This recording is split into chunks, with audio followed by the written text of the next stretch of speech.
ঘুরতে এসে প্রত্যেকদিন আমরা আলাদা জায়গায় ঘুরছি, আলাদা জায়গায় থাকছি। কাল ছিলাম আমরা শিলারিগাঁও। গ্রামটা ছোটর মধ্যে ভীষণই সুন্দর, কিন্তু জোকের আক্রমণ ছিল। আর শিলারিগাঁও ছেড়ে আমরা যাচ্ছি হচ্ছে ঋষিখোলায়। ঋষিখোলায় এসে দেখলাম এত সুন্দর জায়গাটা, কি বলবো, নিজের চোখে না দেখলে হয়তো বোঝা যায় না। চারিদিকে পাহাড়ে পাহাড়, সবুজে সবুজ, নিচ দিয়ে ঝর্ণা বয়ে যাচ্ছে, ভীষণই ভালো লাগছিল। সব থেকে আমার এই জায়গাটাই বেশি ভালো লেগেছে।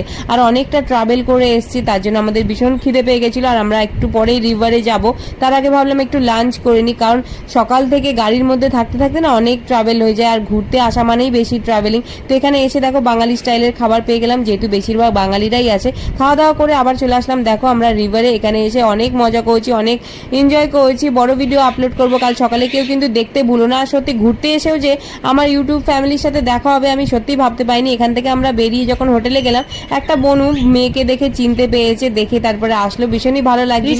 আমরা একই হোটেলে ছিলাম। বড় ভিডিও দেখার জন্য চ্যানেলটা সাবস্ক্রাইব করে